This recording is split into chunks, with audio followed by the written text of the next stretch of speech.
And Scalar454 here. Welcome back to the channel. In today's video, we're going to be building a road out of foam. So stay tuned.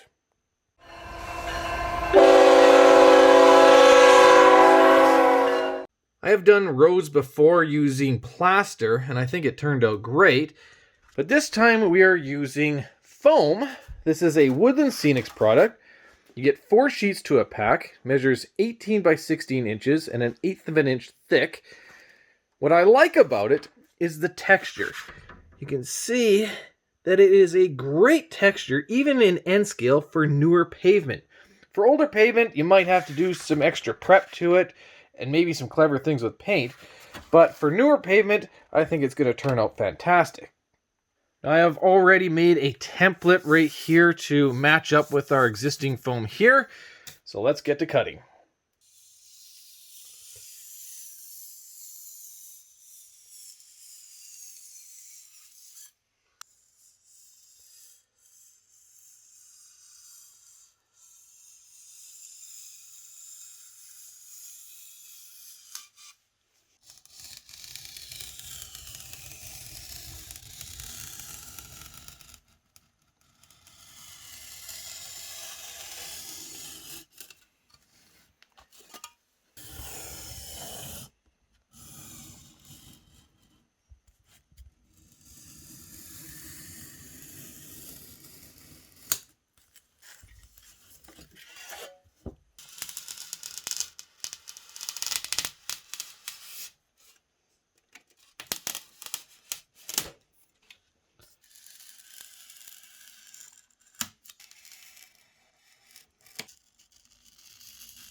I've gone ahead and glued the foam to my layout. I use LePage PL300 foam board adhesive. It works great. Now, one thing you should try to do your best at is getting your seams as tight as possible, because you don't want that seam to show up once you paint it. I mean, it's bound to happen, but you want to minimize that. Another thing you can do before you glue this down is kind of induce some creases into your foam. I've kind of amplified it or exaggerated it right here just to give you an idea what I'm talking about. But you do that, and once you paint it, those should show up and it'll look like cracks. Of course, you can use a knife, but I think that some natural creases will look a little bit more realistic. I've glued down some of this cork right here that brings that surface up to the same as my road bed right here. Done it on both sides. That will give me a nice transition for the road to go over. And you can see I have not glued down this piece of foam. I didn't do that because I realized this track right here has to be removable for the time being. And it still has to come up. The reason for that is because I haven't done my water feature just yet. So that bridge needs to be removable. And then once that's all done, I can glue this all back down. And I was like, how am I going to glue this down and still be able to remove the track? Well, I have an idea. I think I'm going to remove all the outer edge rail ties on both sides. I can then glue this piece down, keeping this removable for the time being. And then once it's ready, I can get the track pulled out, put it back in, and then I can glue this down by just getting it to butt up against the track. And then I'm planning on using this BLMA concrete road crossing to go over it, and it should look just fine. So I think that will work. Another thing I am considering, well, actually I'm pretty much decided on, is I don't feel like I need this much pavement for that facility. So I think I'm going to cut this back to somewhere about there, and that will give me a little bit more area right here for some, vegetation and whatnot. So I think that is going to be a good plan. So we'll go ahead and do that and keep moving along. I think I'm going to freehand this for the most part. I'm just going to use the ruler as a guide to kind of get me in the ballpark. Here we go.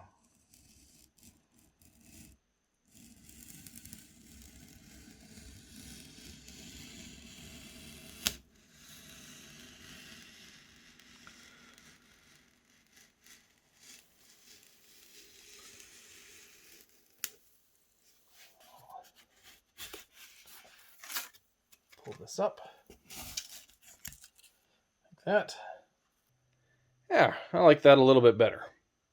So if I get this right, because once I cut these, there's no turning back.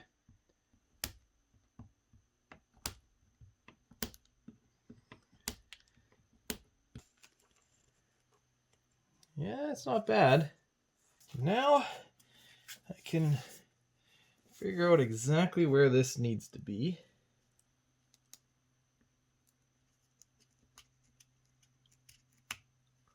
We'll see how this fits. Push that in there nice and tight.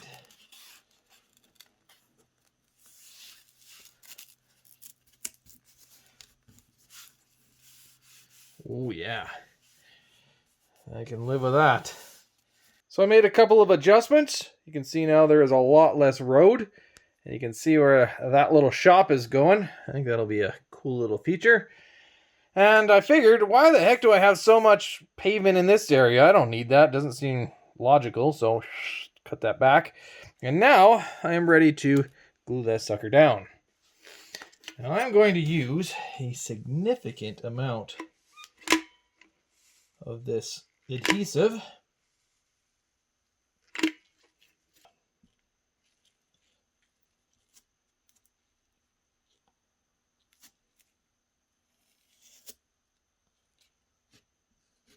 Maybe I'll do a little crease in this one. So I'm just going to, ooh, there we go. Oh yeah, that's a good one. Maybe a corner crease too. Just kind of push it a little like that. Good. Get it where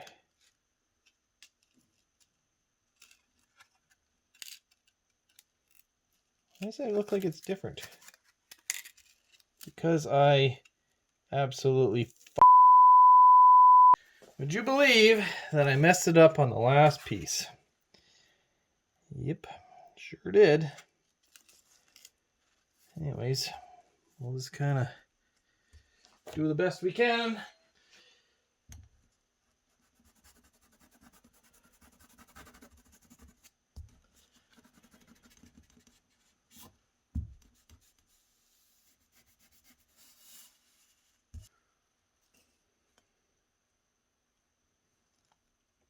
We'll let that set and then I can start prepping for paint.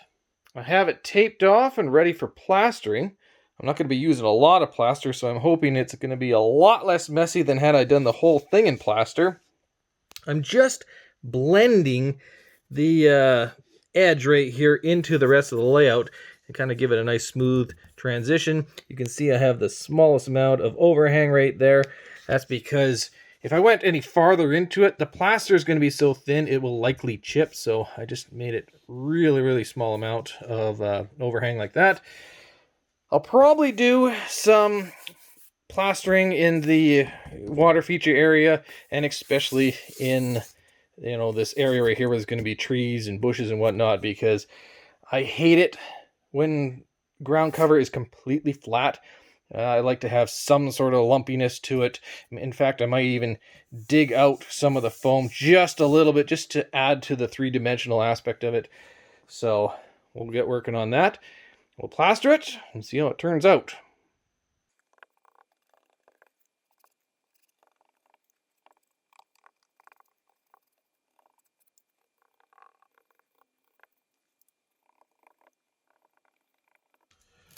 Pull up the tape and see what it looks like.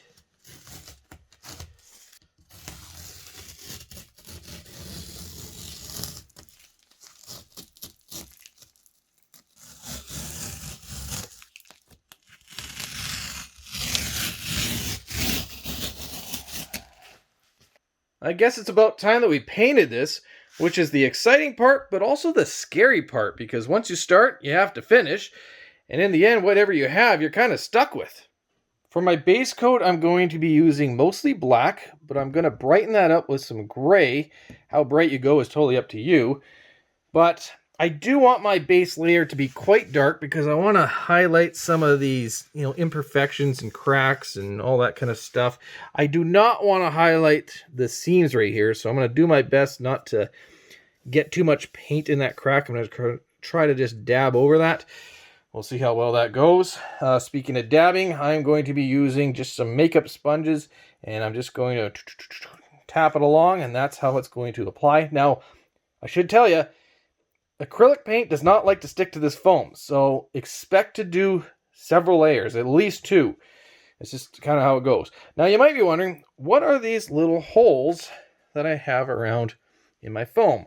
Well, I made some manhole covers, and to cut these out, I just heated up this little rod right here, which is about a 1/4 inch in diameter, and then I touched the foam. It wasn't enough to go all the way through, but it gave me an indentation, and it kind of crispied that top layer right there. And then I took a hobby knife, cut that out, and now I have a little hole, and I'll show you those little manhole covers later. But for now, let's get to painting. So you can see just how dark that is.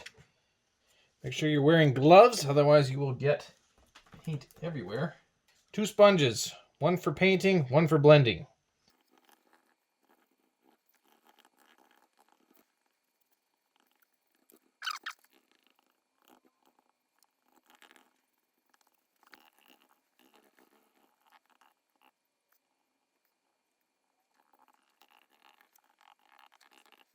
We have our dark base coat laid down. You can see all the different textures.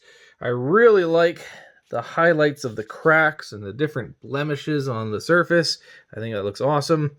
Unfortunately, I was not able to blend the different textures between the natural finish of the foam and where the tape was.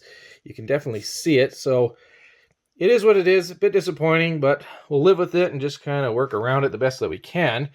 But in the state that it's in, it is way, way too dark. So we're going to have to brighten it up. We're going to do that by mixing some of the gray with this white primer. It's actually a primer. But being a primer, I'm hoping that's going to give more of a matte finish because I do not want this to be glossy. Now, when you mix those together and you put it on top of the black base coat, it's going to be quite bluish. So we're going to try to counteract that with some of this off-white and definitely some of this sand yellow.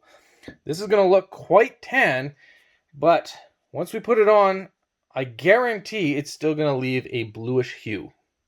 So you can see the color that we're going with. And here we go. Now, one thing that's very important is you need to have a blending sponge because this will tack on quite thick. So we need to blend it.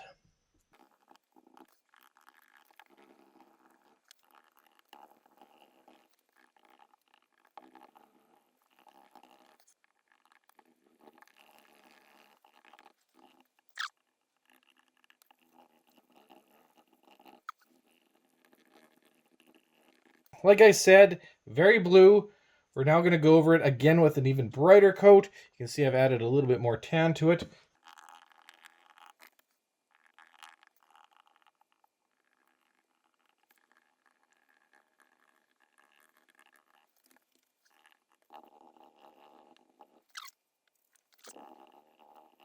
While the textures are looking absolutely wonderful, I can't say I'm thrilled with the color. I still think this is just too blue.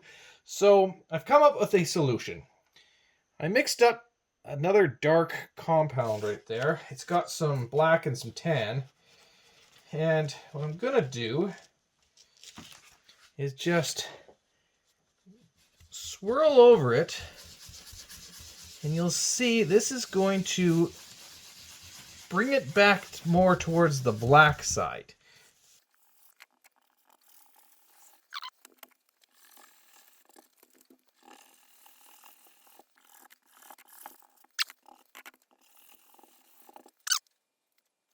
So I am at a point of uncertainty. No matter what, I cannot brighten up this black undercoat without it turning blue. I've used light gray, I've used off-white, and I've used pure white. And no matter what, it blues. Look at that. And which is weird to me because pure white on top of black equals gray, right? Apparently not on this. So I don't know if it's just something that's reacting with the black underneath, or maybe there's some blue tones inside the paint that are activating. I don't know, but that's what's happening. And maybe I made the mistake of going too black on the base coat, but I really wanted to highlight these cracks because they look so good. But maybe I should have gone with a much lighter gray and then gone from there. So maybe I made a mistake. Also, I think maybe there's something in the paint that's causing the foam to react and kind of eat away, because look at that, which looks pretty good. But my test piece is significantly different. Right? I don't know. But in any case, I think I'm stuck with it the way it is, which, don't get me wrong, I really like a lot of the textures. I wish I didn't put the tape on there. Even though that it's painter's tape, it's still pulled up that edge, and you can definitely see it, which, oh, man. Whatever. I couldn't fix it either. So, yeah. I mean, if I really wanted to, I probably could take some alcohol or something and completely try to remove all of the paint and try to start over. I don't know about that. Or I could take a glaze of plaster and try to go over it, but man, it would be so thin. I figure cracking would be a severe problem. So, I don't know. Not 100% sure what I want to do, but I do think that it does give you an impression that it's kind of newish pavement that's starting to age, except for in here where it just looks terrible. But, hey, I don't know. If anybody has any solutions to it, I would love to hear it, but yeah, I don't know. I like it, but I don't like it. It's not quite what I want. I wanted it lighter than this. Whew. Tough one. I may have come up with an idea that can help. I'm going to use some of this Vallejo Pigments dry powder, light slate gray. You can see the color of it.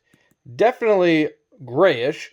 So we're going to apply it particularly on the edges where the tape was, and I'm going to try to hide that. That's the goal. So it's not going to brighten us all up, but I think I can maybe blend it so it looks a little bit more aged. I'm going to try to stay away from the cracks because I don't want to fill that with the powder.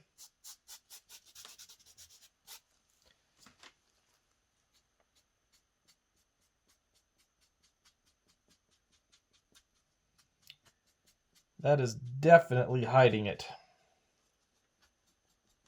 Good news, good news. That is working pretty well.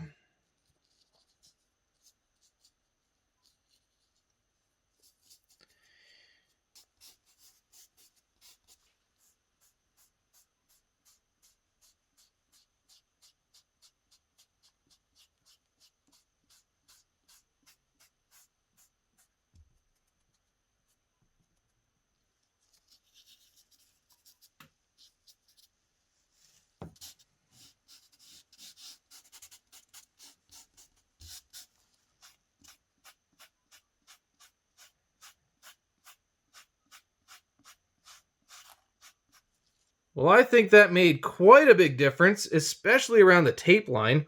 It blended that in quite nicely, so I'm very happy about that. Now we can deal with the manhole covers.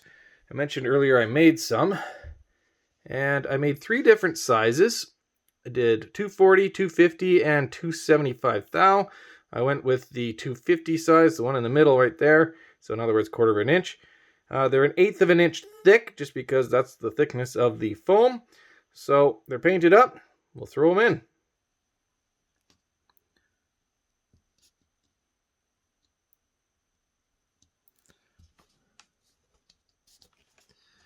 There. Not too bad. I found the last one to be a bit of a tight fit. So try to open that up just a little bit.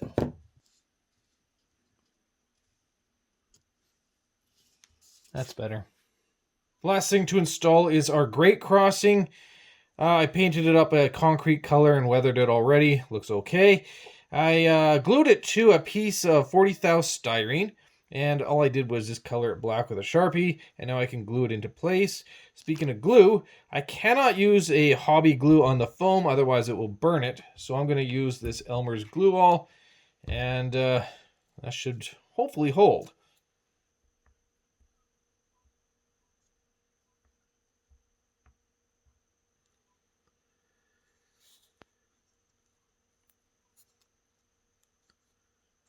Just try to get it nice and centered.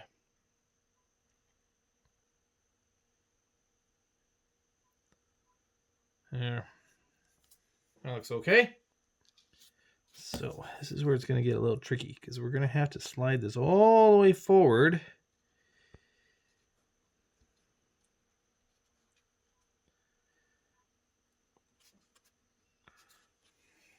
Something like that.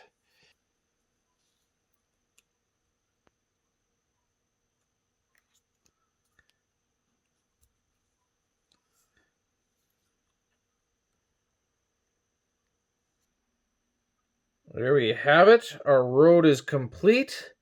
Like I said, it's not perfect, but there are a lot of features that I do like about it. I really like the texture.